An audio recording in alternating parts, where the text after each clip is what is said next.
right. So we're ready. I got the cheat sheet dialed up here, boys. I know Jacob's got his draft crushes. He's saying trade all your picks back and let's have 14 seventh-round picks to get a deal on these guys. We're going to do no trading, okay? The first thing we need to do, though, is we need to establish who are our top needs. What position are our top needs? I hope I hit fast there because if I didn't, this is going to take forever. Let's go ahead and start this thing since we're not trading. It'll go. We'll work it. So what do y'all think of the top needs? We got a center. We got 2 cornerbacks. We got a defensive tackle. Doesn't mean we won't draft at those positions. What do you think are the top needs as it sits right now, boys? Offensive line. Still O-line. Okay, got it. I'm going to mark it. Tim, what about you, man? What do you think? Do you agree offensive line's the top need? I still would have to agree with that, yeah. All right. What do you, Tim, think would be the second biggest need here? Do you think we still need a cornerback? Do you feel good about the cornerback room now? What do you think? I feel better about the cornerback room for sure. I still think it's trenches. It's either O-line or D-line still. Okay, so we'll go D-line, all right, because we're still looking for that 3-tech of the future, right? And then we'll throw O-line again, and then we could probably add cornerback in, right? Y'all agree? Yep, and then maybe, like we said, tight end, stack backer. There's other spots. Completely agree, man. Completely agree. Yep. Jake, if you agree with that, we're going to go O-line, D-tackle, O-line, cornerback, tight end, linebacker. We're not necessarily going in that order. We're just establishing the importance of, what the positions of needs are, right? So we got a super chat here. We'll hit real quick. Don Juan, the man in here. Appreciate you, buddy. He says Rashawn Gary to defensive tackle. He plays at 290 pounds. He's got the tool set too. He's a power rusher, right? I would love to see him at 3-tech, and it's a perfect example of if they did make that decision to kick him to 3-tech to play alongside Devontae White and rotate in and out and all that, you wouldn't have to go get a Logan Hall. I would feel much better about 3-tech, So I agree, man. He played interior at Michigan, a dude that was eating up triple team blocks and stuff. I mean, I think he's fit more towards that. And that's the other thing about Bang Gary. He's figured it out. Like, he was a 3-tech in college. He's an interior defensive lineman. We drafted him and said, you're going to play 34 outside linebacker. And then we switched the scheme to a 4-3 and said, you're going to play 4-3 defensive end, right? And, again, he's just constantly adjusted and been one of our better players. So I would be okay with that, Dom. I appreciate you, buddy. All right, first need here, guys. Offensive line, what we want to look at first. Is that what we're thinking? Yeesh. All right, so if we set it to just offensive line, that noise you just heard was Jacob being inappropriate here on the show because Jennings Dunker is on the board. So we've got Jennings Dunker on our cheat sheet according to our PTA big board. We've got Jennings Dunker listed as the 49th best prospect. We could get him at 52. This makes a lot of sense here. Doesn't mean we got to go that route. Next is Connor Lew. He's got the ACL, kind of wipe him off the board, especially with the second-round pick there. Jake Slaughter, Brian Parker, those guys are on down the line a little bit. This is, if we're going offensive line with the first pick, Tim, to me, this one makes sense. We'll look at the other positions, but I think Jennings Dunker would be the pick for me. What do you think here, man? Jennings Dunker, Iowa. Run the card. There you go. So let's clear it off. Let's look at cornerback. Julian Neal's the 65th best prospect according to them. We've got Julian Neal at 80, so they're a little higher on him than we are. Davison Igbinosun is 78 on our board, so that would be a reach here as well. There's no cornerbacks that are really lining up. There are Chandler Rivers. He's 81st on our board now. He's sank a little bit. Muhammad, he's not in our top 100. So, yeah, offensive line is definitely trumping cornerback here. So now let's reset and look at 3-tech. You got Big Citrus, Dominic Orange. We've got a 99 spot on him, okay? You got LT Overton. He is outside of our top 100. Darrell Jackson is 91st. None of those guys make sense. This is a no-brainer for me, boys. I think it had to be Jennings Dunker. What do we think? Anybody disagree? Donk it. All right. So, Tim, with the 52nd pick in the NFL draft, the Green Bay Packers are going to select Jennings Dunker, tackle out of Iowa. Some people are projecting him to play guard. Love that pick, man. Love it. So now you can already see we've set the stage for the next pick, and it's going to be, pick 84, I believe. We're probably looking at corner and D tackle with the way the board is going to line up. We'll throw linebacker and tight end on there just in case there's an absolute stud we can't pass up on. Because keep in mind, we let Quay Walker walk-in free agency. That's something else we forgot to do in free agency was look at the linebackers. And there were some studs too. Devin Lloyd, Devin Bush, Leo Chenal. We should have grabbed Leo Chenal, but we wouldn't have been able to get some of these other positions if we went that route as well. Let's start with backer here. Let's clear it and go backer. Look who's available, boys. Jacob Rodriguez. So on our cheat sheet, Jacob Rodriguez is the 65th best pick. This will be great value here. They've got Kyle Lewis.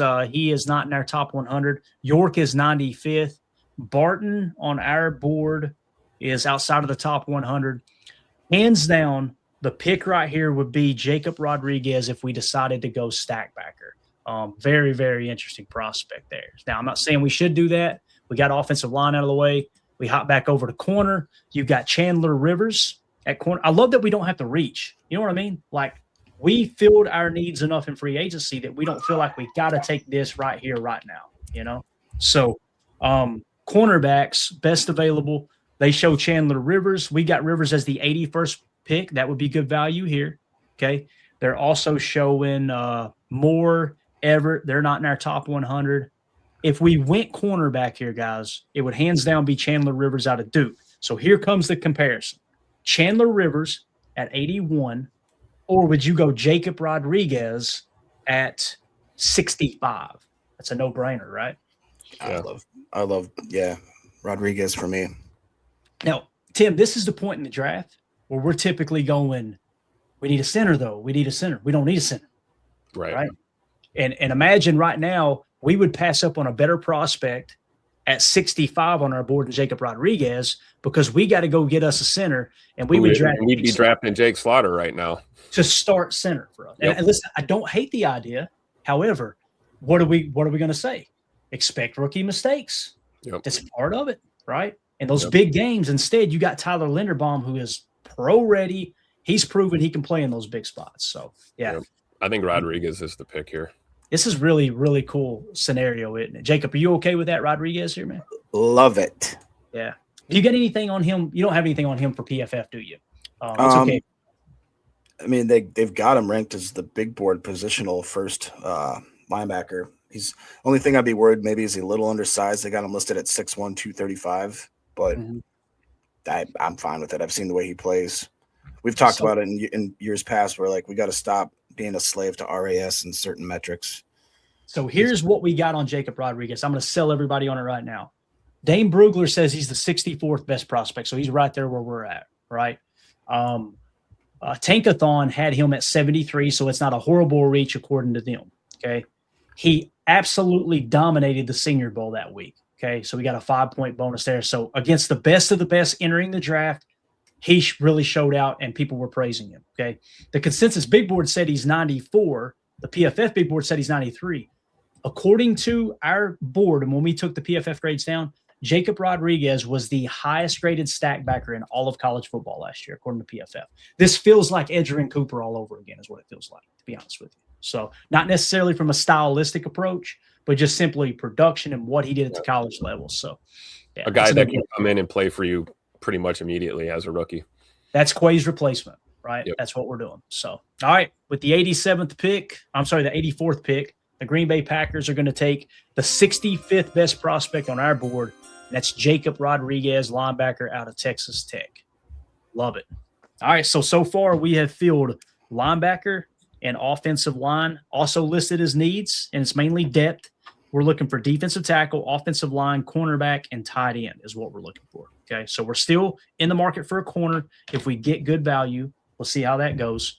How are we feeling here, Jacob? What do you think what positions would you like to see? Maybe give me 2 or 3 that you feel like, hey, that should be at the top of the list. I'm going to send a text message. I kind of am looking at – I like the idea of even Will Lee the third sitting there, or possibly that Tim Keehan the third. Anybody that's last name apparently is the third I'm into.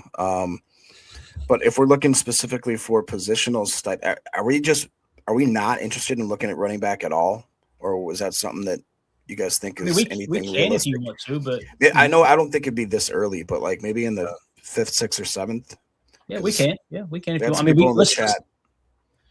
Okay. Yeah, so are we saying we need to find a backup running back is what we're essentially saying? Because obviously Josh Jacobs is on the roster. You're bringing back Chris Brooks, who's going to be your third down back in passing situations. You got Martinez. Yeah, I don't like the idea of spending an early pick on a running back unless the board just lands perfectly. Personally, yeah. No, so I'm not opposed to it. No. But can we check tight ends and see how they are looking? Yeah, let's do it. Let's throw tight ends up on the board. Joe Royer, Justin Jolie. Dequan Wright, Dallin Bentley, Eli Raridan, Sam Roush. Not crazy about any of those guys. There's Tanner down there. Tanner's been my lean on pick. You can get him late in the draft, and he's an absolute stud. We've actually got him listed on our board as the 85th best prospect. And like on this mock draft scenario, you can get Tanner. I mean, they get him listed at 198. But yeah, that's one that you can. That's why I don't find myself taking a tight end at these picks, to be honest with you, Jake. Right. What do you think about Will Lee? At tight end? No, for cornerback. Sorry. Sorry. So Will Lee, they've got him listed at 117. He's outside of our top 100. Let me see where we've got him on our board here. Will Lee, we've got him at 200. It'd be a really, really bad reach according to our board. Yeah. I apologize if y'all hear a dog barking. I'm gonna let these pups in. They're dying to get in here with me. So let me you guys talk amongst yourself for a second. I don't know, Tim. What do you think is our biggest position of need at this point? Oh man, it's tough because you think about grabbing another tight end, but it's kind of a weak class. That's what I was kind of when thinking it comes too. to tight end. I'm not opposed to grabbing another corner, but to Clayton's point, nobody's really picking at 120 here. It's kind of tough. I guess I would say maybe look at defensive line or even an edge for some edge depth. I don't know. I agree, Tim. I think we should kind of reset the board and look at it all and see what we got here. They're about to bark. Of course, as soon as he gets in the room, he's going to lose his mind. So if we reset the board, I'm trying to see if any names grab my attention. There's a couple of defensive linemen, McClellan and Keenan. I don't know where they're ranked necessarily right now, but there's really no offensive line that are grabbing my attention right out of the gate. Bo Stevens, but he's sank on our board a little bit since then. We don't even have him in their top 100 now. So, when you kind of look at it here, man, it's going to be a tough decision. Like if we go interior offensive line and offensive tackle, Bo Stevens. Hey. He pops. Let me see where he's at on our board here. Real quick. 128. So that would be a decent pick. It'd be a little bit of a reach according to our board. There's probably other prospects that are better. But can you go back to the all? What would your thoughts be? Kevin Coleman Jr. I know a lot of people say we wouldn't need. I mean, if we're letting Dobby walk, is that something you could see us possibly doing? If we're planning on maybe letting Wicks go in the future, I think anything's on the table. Would I want to do it? Probably not. Because again, we were mad that our boy Matthew Golden wasn't getting snaps last year. Right. So it's like, do you waste a draft pick on a guy that's probably not going to see any time, right? 164 is where we got him on the board. So it would be a reach right now. I've got to close this door. I'm sorry, guys. Talk for a second. I would think any receiver we take has got to have special teams return ability. A guy that's going to, be serviceable in as a return. That's a good point. That's, I guess, maybe where I could see him. That's maybe the only reason that, we'd take a wide receiver is if we could almost as a designation. Because I didn't see enough out of Shavon even when he was healthy that I thought this is the guy for return kicks. That Coleman, he's 5'10", like 200 pounds. So that'd be pretty. I mean, we had Dobbs back there returning for us. That's my point. Just to be able to secure the football half the time. Are y'all looking to draft a returner right now, Tim? I was just saying, like what we talked about a few shows back when we were saying, like, hey, let's not rule out the possibility of grabbing a wide receiver, but with the emphasis on being a special teamer and a return specialist, right, to bring them into the fold. I don't know if we'd go at 120. Right. To do that, but do you want me to hit the super chat quick that maybe would? Yeah, let me list off. These are the top returner guys. Okay, Concepcion, we had him at 28. He's already gone. We had Branch think it was Zachariah Branch, I believe was the name. Looks like he might be gone. Actually, let me just search real quick. Yeah, so he's gone. And these are in order of rankings on our board that have return experience, okay? Burks is gone. Beatty. Oh, let me see here. Beatty is there. So Beatty would be our next best wide receiver. We had him in a 281 spot in terms of a kick returner, okay? Hank Beatty out of Illinois. Now, they've got him ranked 249, so we could get it way later. That makes sense. Yeah. Yep. So Beatty is one to kind of maybe a seventh-round pick or something. Yeah. We got plenty of those this year. Go ahead, Jacob. Hit that super chat, man. Let's see where we at here. Mike Witt saying it's not a need, but it would be kind of fun having another tight end to pair with Tucker. Luke is just not the guy at this point of his career. Nothing special, just a thought. Yeah, no, I agree, Mike. I think you do need a tight end, man. We brought back Wiley, didn't we? I believe is what we did in our offseason. But still, he's more of that kind of that blocking tight end that's going to play a little H and things like that. If you go and get like a Kazoil, it's either now or the next pick. I think he'll be there with the next pick. That's always been my guy. And some of these top tight ends like Sadiq, Stowers, Claire, Trigg, they're already gone, I would imagine.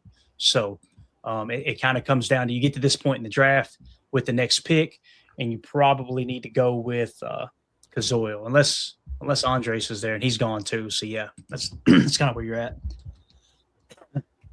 All right, so we're kind of hung up at 120. What are we thinking, boys? Let's make it a pick.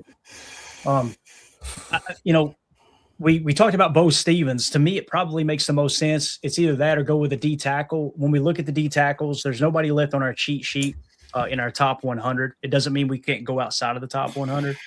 But as it sits, it would have been Big Orange and Darrell Jackson within the top 100 would have been next. So you're kind of reaching at this point on the D tackle. So for me, it's Bo Stevens, hands down. I'd say run that pick in. Be happy about it. I agree. Can't go wrong with Iowa offensive lineman, right? Right. Absolutely.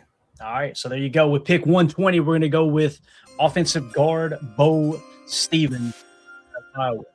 All right. So essentially what you did was you went and got two offensive linemen to help compete there at guard. And remember, we let Aaron Banks walk. You signed Tyler Linderbaum. So now what you're going to have is Aaron Banks, and you're going to have – I'm sorry, not Aaron Banks. You're going to have our boy Bo Stevens, and who was the tackle we took? Jennings Dunker, teammates competing for the left guard spot is essentially what you're going to have.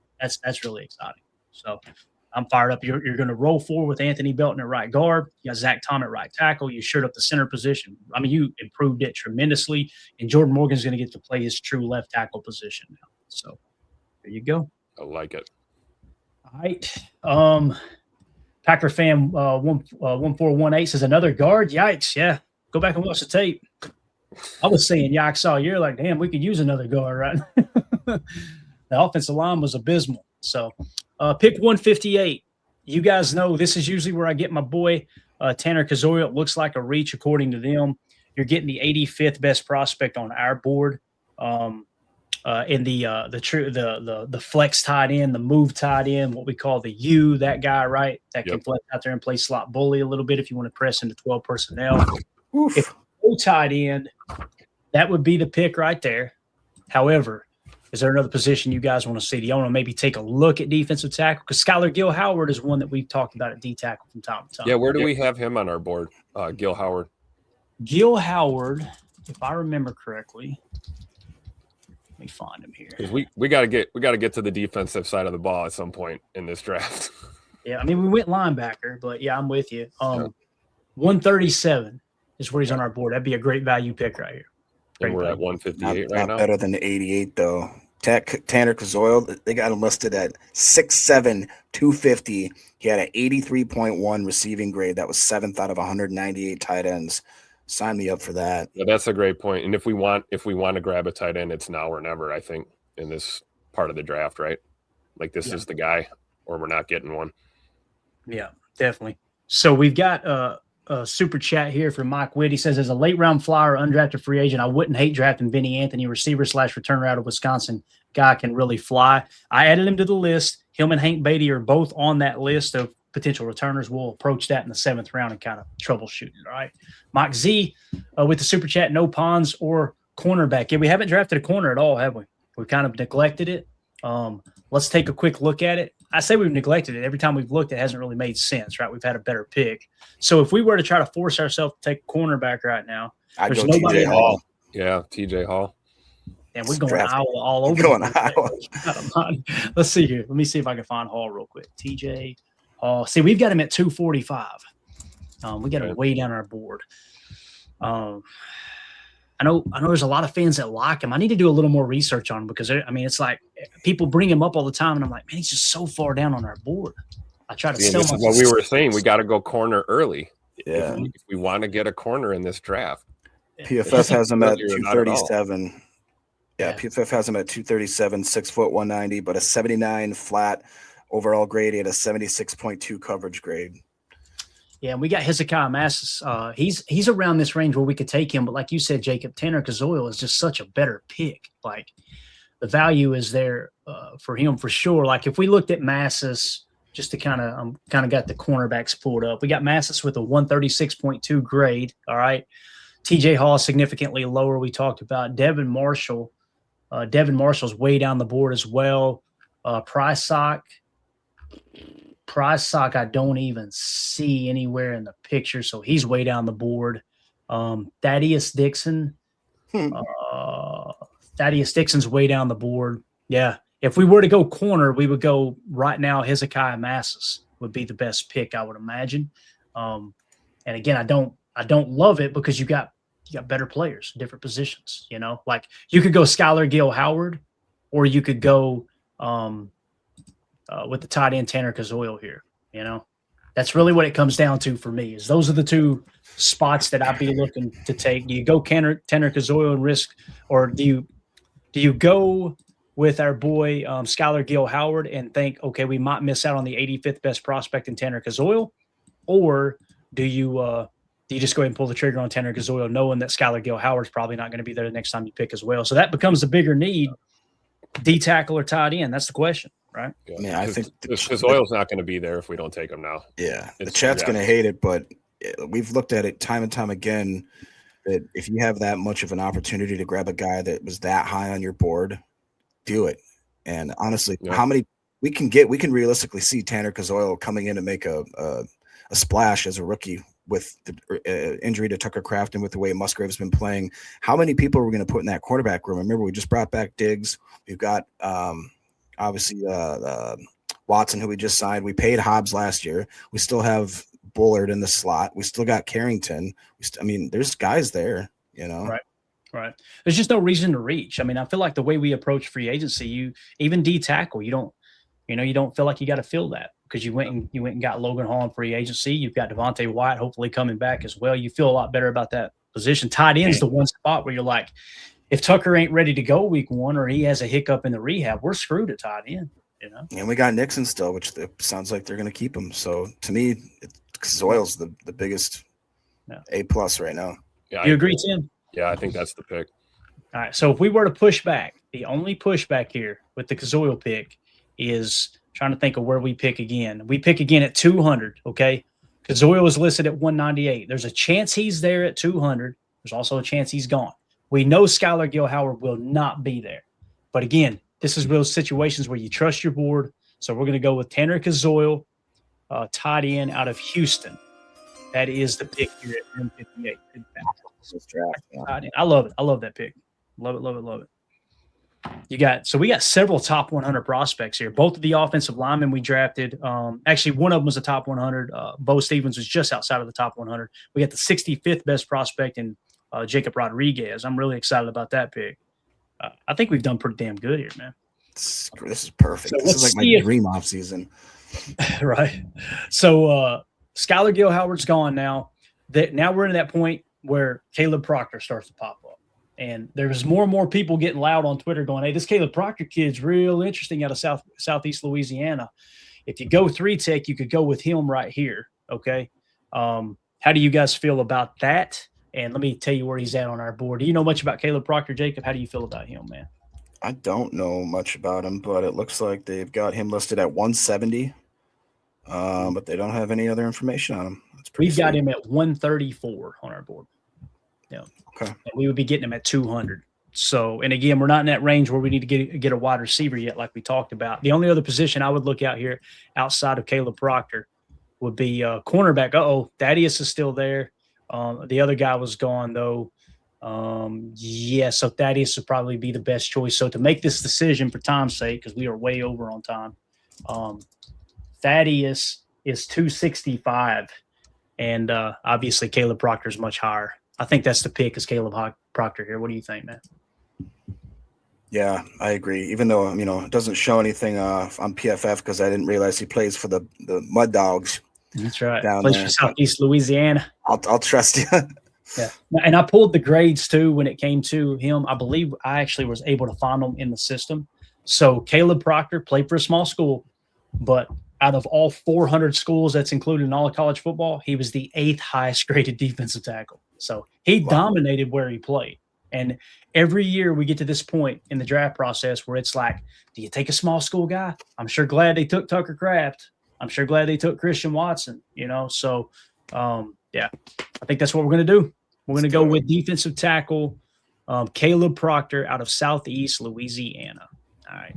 So now you got your defensive tackle.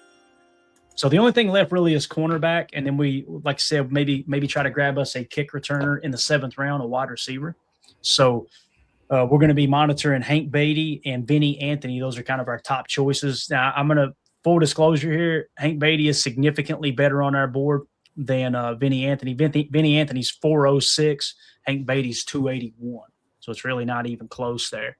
So we got pick 236 left, and then 254 and 257. So now the question becomes here, guys. Let's look at corner. Does anybody grab our attention? It's still Thaddeus there, but again, he's way down on our board. I don't think it makes any sense to get a cornerback here, to be honest with you, just because the value truly isn't there. So now if we shift to wide receiver and quarterback, here's what we're looking at. Hank Beatty's the best wide receiver on the board right now. And again, I had him listed. The way I did that, guys, is I took the top kick returners and top punt returners in all of college football that were entering the draft. I took them and then made a list of them as they rank on our big board. And Hank Beatty he was a top 10 returner, and he's ranked 281 on our board. So the next one closest to him drops all the way down to 366. So I know somebody in the chat earlier said, look at Vinny Anthony. I'm not saying Vinny Anthony's not going to be a good kick returner, but if you looked at overall value, the only reason we'd be taking Vinny Anthony is because he's a Wisconsin Badger. He's 406 on our board, and Hank Beatty is 281. So now the question becomes quarterback or wide receiver here.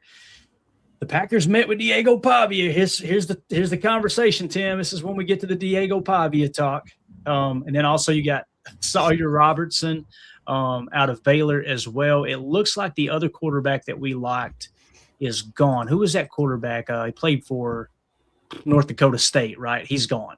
So really it comes down to probably Diego Pavia and Sawyer Robertson. Diego Pavia is very high on our board. Again, we know the hot issues. We know the potential personality issues, I guess you could say. But Diego Pavia is 92 on our board.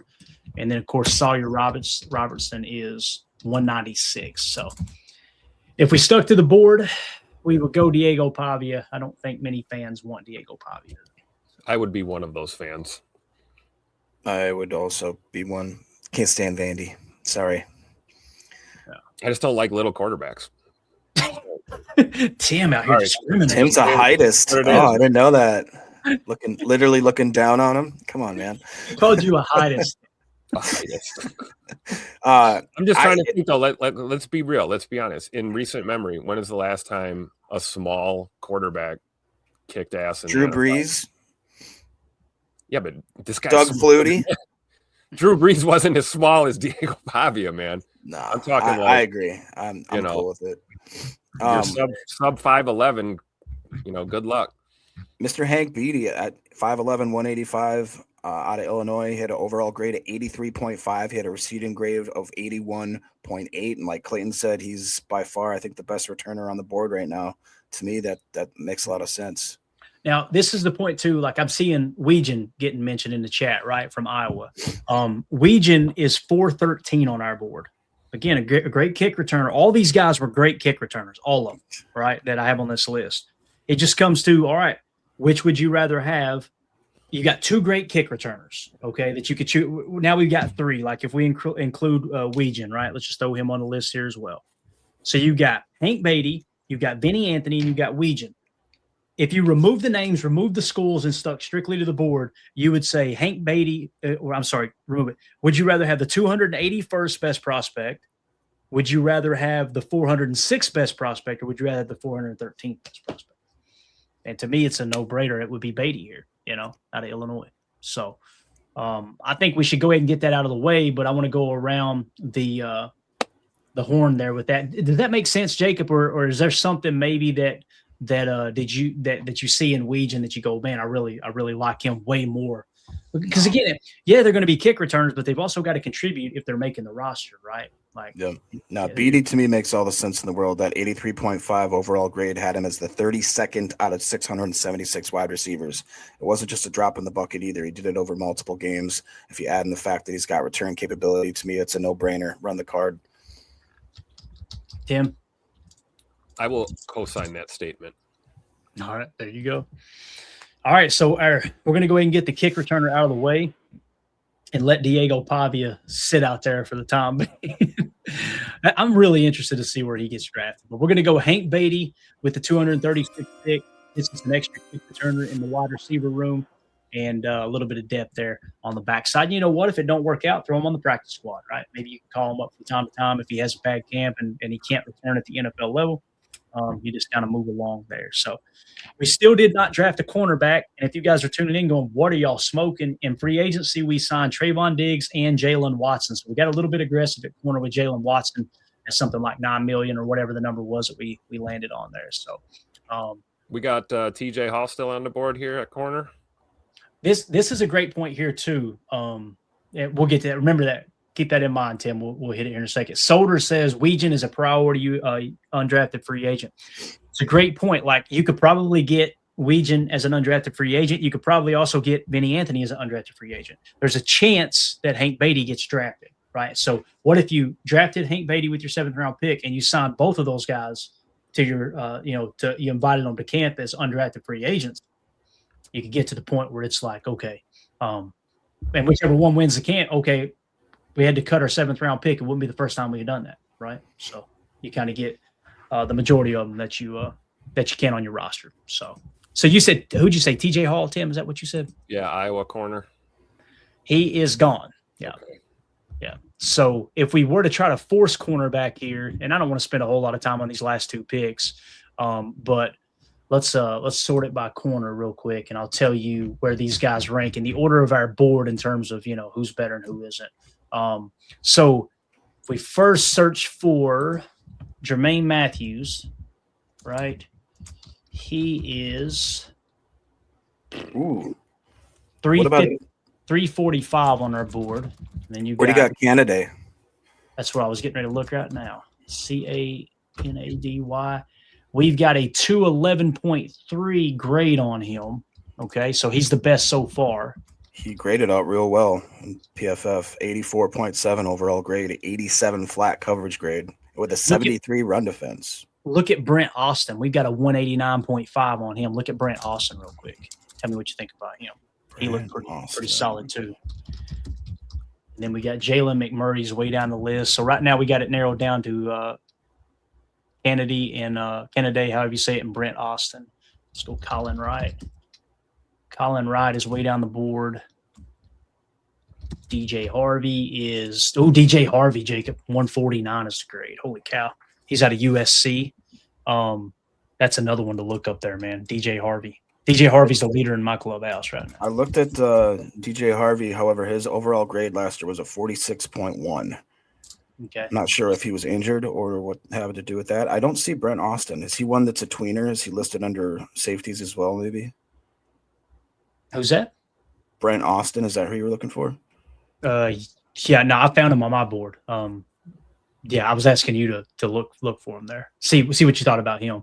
DJ Harvey, here's what I'm showing. No grade in 2025 in terms of ranking. So he had minimal snaps, it looks like. Okay. In 2024, he was the 5th highest graded cornerback in all of college football. Ooh. That's what's skyrocketing him up the board. And it said no injury. So there's a reason he didn't play for some reason, right? I don't know what that reason is. But if you're going to take a flyer on a late round guy, it would be that type of guy, obviously in the 7th round. So, but you couldn't find Brent Austin, you said, is that right? PFF doesn't have him listed. No. Let me see here. So they must have changed it. They don't have him on the big board, okay? In 2025, he was the 18th highest graded cornerback, though. That's why he's so high on our board. So PFF did not have him on the big board. You're correct. So if we stuck to the board here, Tim, DJ Harvey will be the cornerback we go with here out of USC. He has a 149 grade on him, I believe, if I remember correctly. Yeah. So what are we thinking? I agree. If we're going to go corner here, that's our guy. Yeah, I think so too. If we want to get out of this draft with a corner, that's our guy. Right. And of course, they don't have the information listed on him here. I was trying to see, Jacob, do you have anything on him, DJ Harvey, in terms of I've got their big board pulled up here too. Let me see. DJ Harvey, 5'10", 190, not a huge corner. So, yeah, he played 141 snaps in 2025. They didn't have him ranked in terms of where he ranked at his position, so it was a 55.3. The year before, DJ Harvey had a 90.6 PFF grade. Yeah, he played his butt off. He had a few games in the 90s, tons of them in the 80s, and most of them in the 70s. Yeah. In 24, right? So this is kind of that Jaden Reed pick this year. Exactly. Yeah. All right. So there you go. Let's do it. 254. We're going to go with DJ Harvey, cornerback out of USC. And now we take our kick returning wide receiver, or we go with a quarterback. All right. So quarterbacks, Diego Pavia is still there.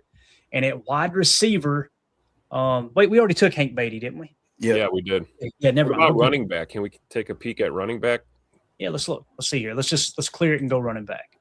Jamarian Miller, Kalen Black, C.J. Donaldson, Curtis Allen, Jamal Haynes, Keyshawn Owens. Let me pull up my board and I'll see if any of these pop. Jacob, any of those catch your attention there? Or do you think we need a running back here? Or how you feel about it? I'm looking at C.J. Donaldson from Ohio State. He's got him at 6'2", 232, 71.5 overall grade. Let's see. I like Kalen Black. Where's he looking right here? Kalen Black, 5'10", 211. They have him listed at 77.6 with almost an 80 rushing grade. Let's see. Curtis Allen just sounds like that sounds like a running back name. It does, don't it? I'm trying to see here. So far, Kalen Black is leading on my board. Curtis Allen, where are you at, sir? The one you just talked about. He must be way down the list. Yeah, looks like Jamal Haynes. Yeah, I'm not interested now.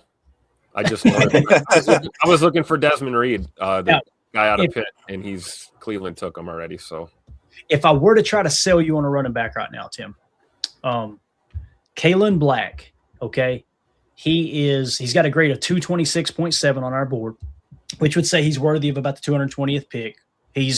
You get this late in the draft, you kind of go to the score as opposed to where they're actually ranked, right? So you're getting that value at 257. That's a good value pick. He also has a 5-point bonus. Evidently, Kalen Black was one of the standout guys at the Senior Bowl. So that was interesting. If you're going to go running back, my guy would be Kalen Black here, hands down. I like it too. If we had to go running back. So keep that in mind, Kalen Black. Now, back to quarterback. If we're taking Diego Pavia off of our board, right? Now, I kind of feel like that's the vibe I'm getting from you guys. So forget he's even there, right? You go Sawyer Robertson has a 160.9 grade. Luke Altmaier's lower than him. Jalen Daniels is lower than him on our board. Nope, he's just ahead. So Jalen Daniels would be higher at 156.8 out of Kansas. Athon out of Rutgers, he is way down the list. Mark Gronowski from Iowa is interesting. Mark Gronowski is at the top of the list now at 135.2. I think Mark Gronowski's our guy, guys. Holy cow. So Mark Gronowski here, he's got a 135.2 grade. He got an 8-point bonus. He won East West Shrine Bowl MVP. So he really dominated at the East West Shrine Bowl in that regard. Had a great practice that week as well. So So now the question becomes, do y'all want to take a quarterback or do y'all want to go with that running back? Well, I'll just say Gronowski, 80.5. He's 6'2", 235. The Ethan Kalia-Kamanis, he's 6'3", 212, graded out as an 88.8 with an 87.6 passing grade. Worth thinking about. Now, Kalen Black, the running back we were talking about, to comp that real quick, only 422 snaps, but he graded out an 83.7. Okay. So he's 235 on PFF's big board. And our boy at quarterback here, Mark Gronowski, they actually had him listed at, damn, is he that far down? Really? Yeah, 310. So I'm okay with either of them, whichever y'all want. Y'all want to run it back, or do y'all think we should take a swing at quarterback here? I kind of want the Rutgers quarterback, to be honest. Oh yeah. Ethan Kalia-Kamanis. Let's see why he's lower on our board. He's only 22.4 years of age, 6'3", 212, had an 88.8 grade last year. So the grade we've got on him on our board is a 202.8. And then the Gronowski one is a 135.2. So it's not even close according to our board. However, if you look at the Rutgers quarterback, the reason he's dropped down so far is at the end of the college football season, the consensus big board had him listed at 447. So he's definitely risen up boards in the offseason. But Tim, what do you think, man? Quarterback or running back? I'm good with either of them, man. We're almost 2 hours into this thing. I got to be honest. I think the more I think about this, it's got to be a quarterback here. I mean, we got to bring. We're assuming Malik's gone. So our backup quarterback is Desmond Ridder right now, correct? Mm-hmm. Let's get somebody in here that might be able to compete at camp for that backup role, possibly. Yeah, it's tough, man, because again, we've had the luxury of having Malik Willis as the backup, and if we just completely neglect it and go, Desmond Ridder's your backup, it is what it is. Now, maybe they can. We felt the same way about Malik Willis when they traded for him, right? We weren't over the moon with him. It's like he's really struggled in Tennessee. So, I'm with you, Tim. There's always more value in the quarterback position. We talk about it every spring. There's 2 drafts. There's the quarterback draft and the rest of the NFL draft. Yep. If I had to prioritize here, it would definitely be a quarterback over him. And you know what? If you don't make the team and he makes the practice squad and he ends up being your practice squad quarterback and Desmond Ridder's the better backup, you feel better about the situation altogether either way. So, Jacob, you're definitely sold on the other quarterback over him, though. Is that right? Yeah, I mean, his best game was against Penn State in Week 14 of 2025, a 92.3. His second best game was against Maryland, 90.5. He had 3 games in the 90s. I don't know, dude. I like the size. I like the age. He's only 22.4 years of age. To me, I don't know. It sounds right. And my rebuttal would be, if you look at the rankings on our board, Gronowski 135 score, right? Rutgers quarterback 202. It's not even close. And then also Mark Gronowski won that MVP award at the East West Shrine Bowl. Now you're looking at PFF grades, right? He dominated PFF. Pull up Gronowski because the Rutgers he did well. Right, the Rutgers quarterback was 28th, the 28th highest graded quarterback. Gronowski was 59th. Now, if you go back last year, right, the Rutgers quarterback was 97th at his position. Gronowski was actually 49th. And then look the year before, Jacob, at 2023. It should show you right there on the draft board. You see it? Yep. Yeah. He's the 4th highest graded quarterback, wasn't he? That's the part that's interesting to me because they've got him so low on their board. Guys, in 2023, Mark Gronowski, his PFF grade was a 92.7. In 24, it was an 83. In 25, it was an 83. Yeah, you sold me. Let's take it. You see what I'm saying? I don't think either of them are a bad choice here, but there's the only piece of information that would suggest that the Rutgers is a better quarterback is he had a better year this year, according to PFF. That's it, right? So I think I would have to go Gronowski. What do you think, Tim? How do you feel, man? Gronowski, stick to the board. All right. We're going to go quarterback Gronowski. Sorry, Jacob. That was fun, though. I mean, that's something to watch for late in the draft, right? For sure. So I'm eager to know why we had to ban somebody just now, man. I've never paid attention to the chat, so that's going to be a fun conversation afterwards. I'm looking forward to it. So usually that's the only downside to doing these type of projects, guys, is you get some toxic people that typically come in here and just tell you you're stupid for all your picks and everything. It's like, okay, never see you in here, but thanks for swinging by, bub. Appreciate you. So we got a B+ off-season grade, man. Quick recap. Boy, oh boy. It's showing actually the entire updated depth chart now and where these players That's really cool. Yeah. So your new middle linebacker is Jacob Rodriguez. He's going to step in and start right away, according to this, right? Gronowski's going to end up being your backup quarterback potentially. I know we got Desmond Ridder. We'll see what happens there, right? Now, they're not going to take players out of position. They're not even showing our free agent signing here in terms of us getting Tyler Linderbaum, right? They have him up there. They just have him in interior. Gotcha. So they didn't left guard. They got him at left guard. I bet there's a way too on the site where you could adjust it. But regardless, just a quick recap and we'll wrap up. We went way, way over. We're 1.8 million under the cap. We'll have to do a restructure to get us that 7 to 10 million operating funds that we like to carry. We got there by cutting Elton Jenkins. We cut Aaron Banks. We restructured Rashawn Gary. We restructured Josh Jacobs. We restricted free agent tenders. We brought back Darian Kennard to help shore up the offensive line a little bit. We brought back Brenton Cox Jr. We all know why. He's been one of the better pass rushers on the team. He's definitely, when he's healthy, he looks awesome. If he can stay healthy, I think he could have a great career. Signings, we went through and we brought back Sean Ryan, Bo Melton, Donovan Jennings. We signed Trayvon Diggs to $5.4 million per. Zane Anderson's back on the roster. You bring back Chris Brooks. You go and get Tyler Linderbaum as your starting center. You go and get Jalen Watson to be your number one cornerback. You get Logan Hall to help shore up your interior defensive line. You got a great deal on him at $4.5 million. So again, I wouldn't be surprised if we went this route that Trayvon Diggs and Jalen Watson will be cornerback 1 and 2 going into the season. That's exciting. And you know what? If one of the cornerbacks on the roster beats those guys out, you still feel way better about the cornerback room as you sit here going into the season. You also got Nate Hobbs still on the roster that could potentially be your backup slot corner, so you're not too worried if Javon Buller goes down with an injury, right?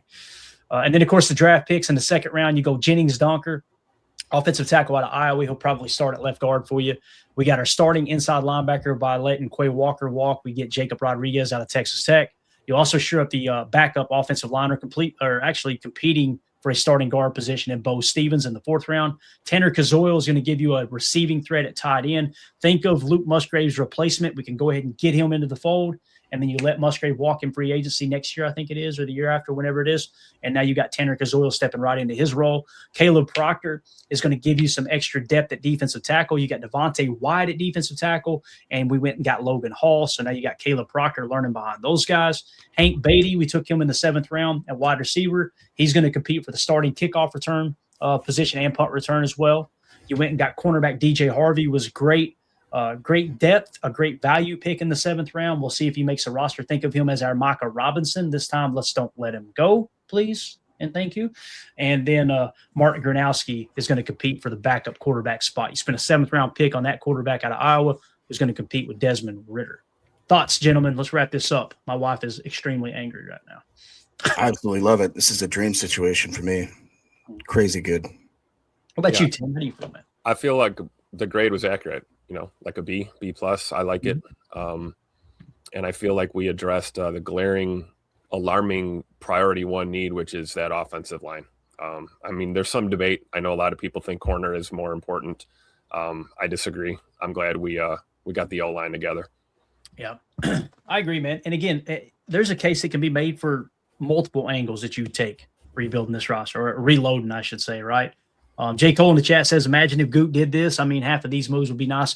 And the only reason we didn't get an A was with our cap health, right? We got a little bit aggressive, Do I think Gooty's going to do that? Probably not. But again, we went and signed 4 free agents and brought back some of our own guys. You kind of this is the all in my opinion. You're going all in with Linderbaum right at center. If you went cheaper, and let's say you could get a Connor McGovern at $10 million, then the only difference is Connor McGovern is not the level of a center that Tyler Linderbaum is, right? We would all agree. So you're getting less of a starting center, and we would be $10 million under the cap right now as opposed to $1.8 million under the cap. So I'd rather go all in with Linderbaum's. That was fun, guys. Glad we did it, man. Appreciate y'all joining us. And again, sorry it went so long. Chester Marco says, thanks, PTA. You're the go. Hey, thank you, buddy. We appreciate you, man. It's a lot of fun getting in here and doing this. We've been wanting to do it for a while. We finally got the band back together to do it. So I like the way it went. There's probably some other things we could have done different, but overall, I like it, man. I think it's pretty good. So, all right. Tim, Jake, appreciate y'all. Everybody in the chat, thank y'all so much for hanging out with us. We will go live again probably today if news breaks. We'll see what comes down the pike here. I'm going to get all these videos edited for your all's convenience where you can watch them back and say, hey, I just want to key in on the free agent segment, the re-signing segment, the draft segment. That way you got all that at your disposal. I want to give a shout out to Mike Z for the super, Don Juan for the super, Mike Witt for the super, Mike Witt again, and Mike Z. Again, thank y'all so much for supporting the show like y'all always do. Also, the best way to support what we do here at PTA is join our Patreon community, patreon.com/PackerFan Total Access. $3 get you access to all the articles, all the information, a copy of our draft board, all that good stuff in there, a little extra added value as we step into full-blown draft season. So everybody have a great day. My name's Clayton. This is PTA. Go Pack Go. Here we go. We're out. Bye, guys.